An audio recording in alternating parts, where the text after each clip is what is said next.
I want to talk to you about fast speech, because this is something that people often tell me that when they're watching a movie or TV show or just listening to English out on the streets, if you're in the US, and they say, well, it's really hard for me to understand what other people are saying, even though when they're watching me in these videos, they say, well, it's much easier to understand. So I want to look at some simple sentences and really do a deep dive and talk about what's going on so you have a better understanding of why people sound the way they do.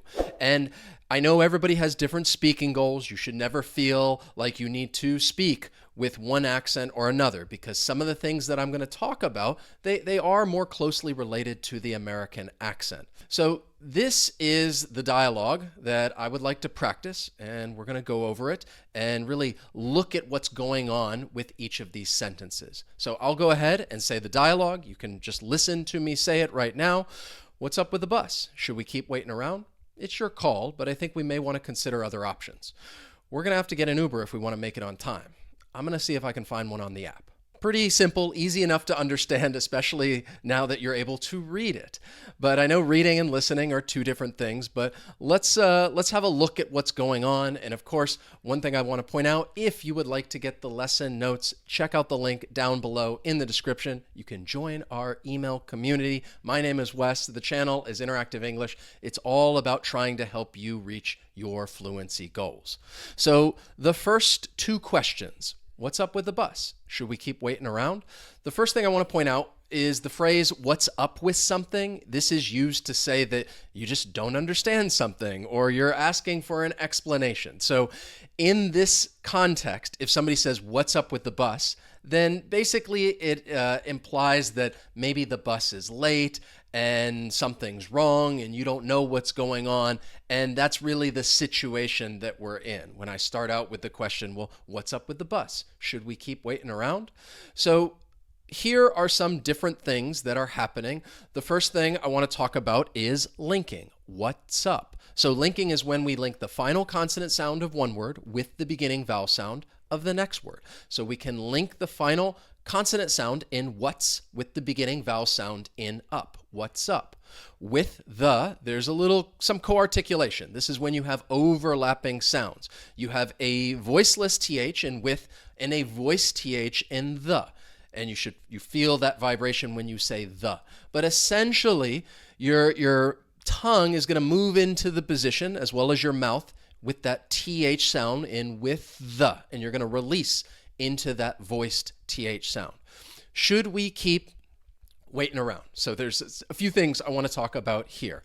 The first is that with verbs in the continuous tense, and this is pretty common in the United States if we're talking about the way that Americans generally speak, and what they'll do is they'll drop the G in those ing. So if I have like a sentence like I'm taking a break, instead of taking, and you hear that ing sound, I drop the G, it's going to sound like taken.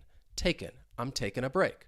Now in this case, waiting, I'm going to drop the G and it may sound like waiting. And you're thinking, wait, those two words don't sound the same. And that is because the T is then going to change from a flap T in waiting, and I will talk about the flap T in just a moment, to a glottal T, which is going to be a glottal stop. And if you're thinking, well, what the heck is a glottal stop? This is when your glottis closes, it blocks the flow of air, and you'll feel this tightness in your throat. So think about if somebody makes a mistake and they say, uh-oh.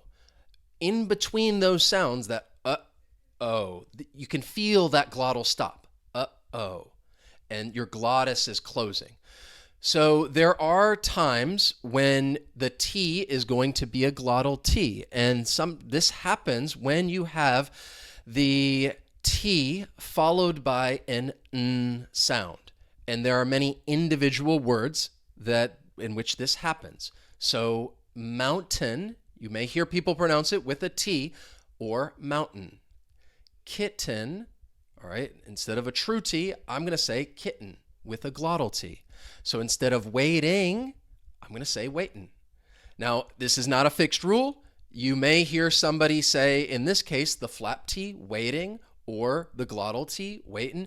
Either one of them is perfectly fine. But for this exercise, I am going to say that glottal T, waitin'. And then I can link that waitin', that n sound with the vowel sound in around, waitin' around.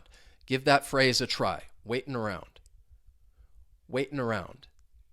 So let's practice saying it together. I've given you kind of the phonetic spelling up top there. I don't know if it's a little easier for you to look at when you're trying to say these sentences, but let's go through and say these two questions. And I am going to say it slowly 2 times. I want you to shadow and say it with me, and actually practice your speaking skills. Say these sentences out loud and just say it with me like we're singing a song and saying it together. So I'll say it 2 times slowly, and I want you to shadow and say it with me. Are you ready? What's up with the bus? Should we keep waiting around? What's up with the bus? Should we keep waiting around? Now I want to say it 3 times. And I'm going to say it at more of a normal speed. Again, shadow, say it with me. See if you can maintain that same pace, because I think that's one of the more challenging parts of shadowing. 3 times. Here we go. What's up with the bus? Should we keep waiting around? What's up with the bus? Should we keep waiting around? What's up with the bus? Should we keep waiting around? All right, excellent. Let's continue and look at the next sentence. It's your call, but I think we may want to consider other options. So the first thing I want to point out is some more vocabulary. It's your call. This is a statement that you could use to basically tell someone, look, you should make the decision. I know you're asking my opinion, but really it's up to you. It's your call.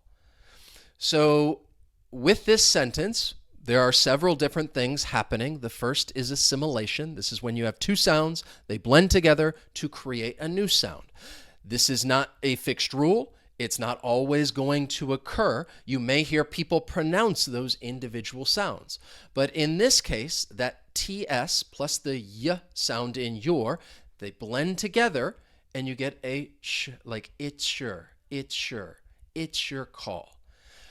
So this is not something you have to force. It's like we're taking that sh sound and putting it between the 2 words, and that is what allows us to connect them together. But you'll hear me say this when I say this. Look, it's your call. It's your call. And then the next clause, but I can link these 2 words together, and what I want to point out, most importantly, is that final T in but, you're going to hear me pronounce it as a flap T. I told you that I would come back to that because I'm from the US, and Americans, we love the flap T. So the flap T, it most often occurs when the T comes between 2 vowel sounds in words like water. But this is a phrase. The T is at the end of the word, but because the next word begins with a vowel sound, you're going to hear me pronounce that as a flap T, but I. You should hear that soft D, but I. But I think we may want to. We can reduce that to just wanna. This is very common. I feel like you've heard this before. You may even already use it as part of your speaking fluency. We may wanna consider other options. We can link those 3 words together, and I'm linking that final R with the beginning vowel sound, and it's almost like we're moving it over. Consider other options. Consider other options. Just repeat and say this after me. Consider other options. Consider other options.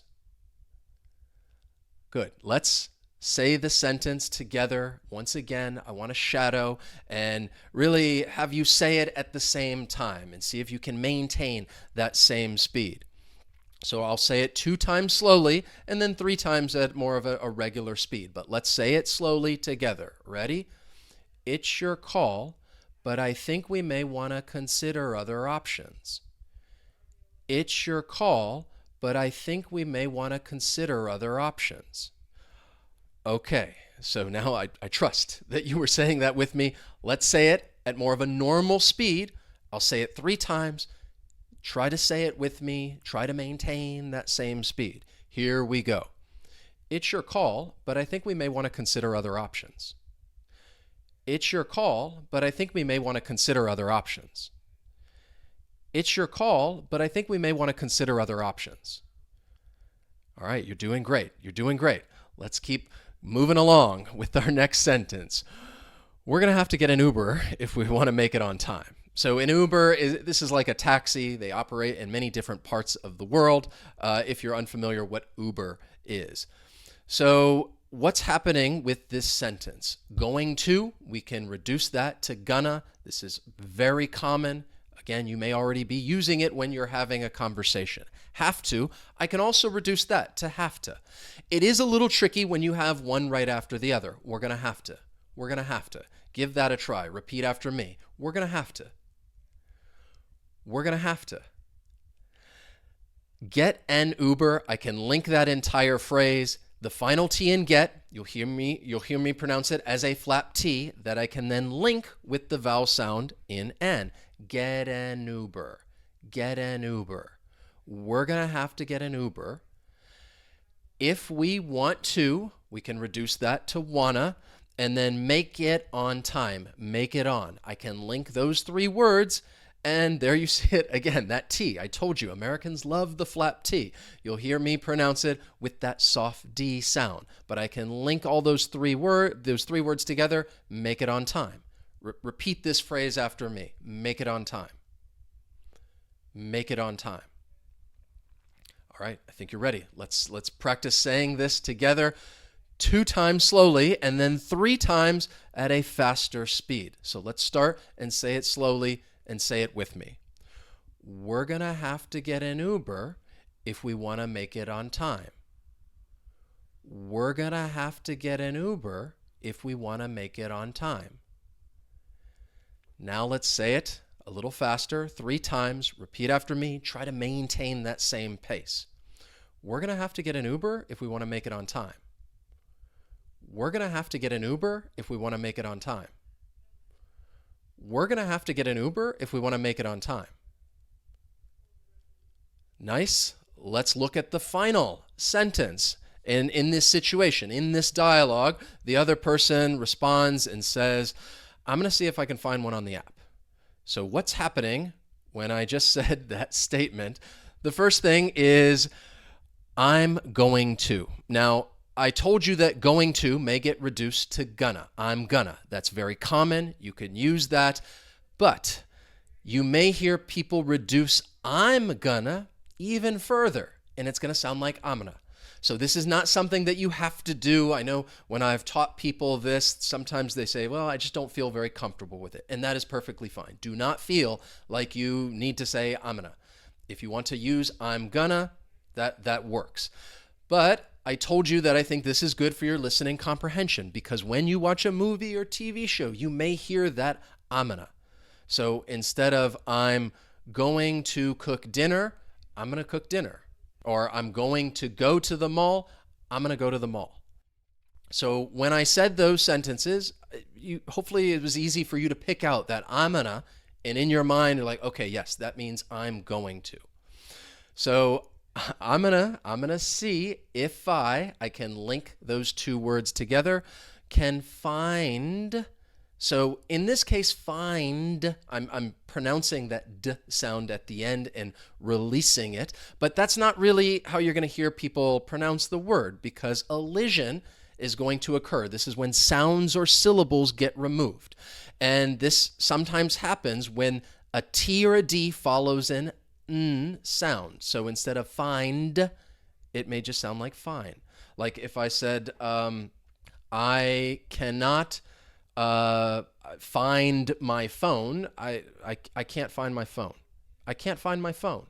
You don't really hear that d sound because I'm not releasing it in my mouth. So if I can find one on the app, one on, I can link that phrase together. And the only thing I want to point out with the article the, it really has a strong and a weak form. You're hearing me say the weak form the.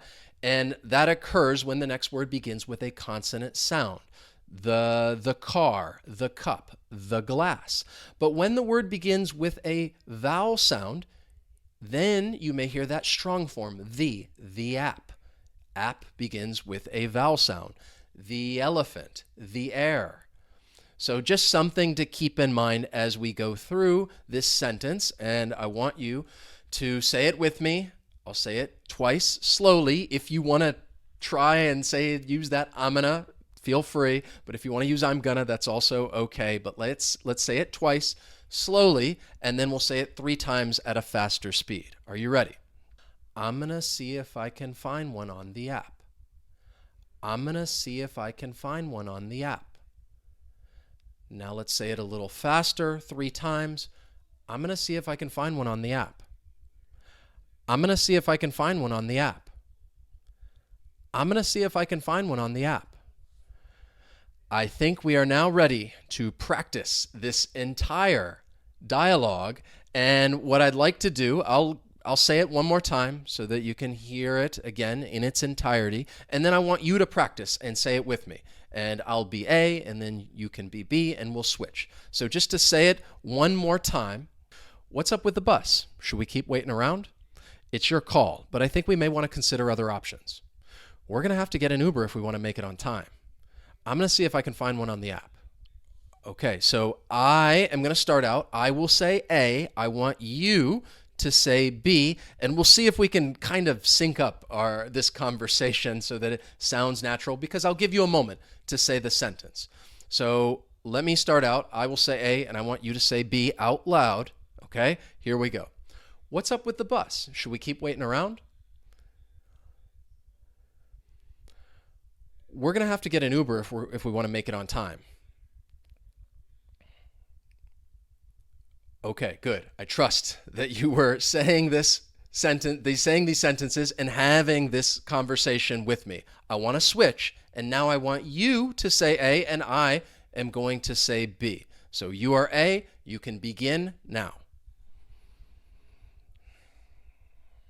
It's your call, but I think we may want to consider other options. I'm going to see if I can find one on the app. Okay, sorry for my kind of stuttering right there. But the whole idea is just to help give you a better understanding of why people speak and sound the way they do, but also give you a little speaking practice. I hope that you were speaking and actually saying and practicing these sentences out loud. And if you were, I want to know about it. I want you to write the word speaking in the comments so that I know that you were participating. But just to remind you one last time, in general, I do think this is really helpful when it comes to improving your listening comprehension, because this is the way that you're going to hear people in the United States speak, especially if it's a little more of a casual situation, and they're going to use linking and reductions and assimilation and elision and all of these different parts of connected speech, which is why it may sound very fast. So if you enjoyed the lesson and learned something new, please, you can let me know by hitting that like button down below. As always, thank you so much for watching, and I will see you next time. So long.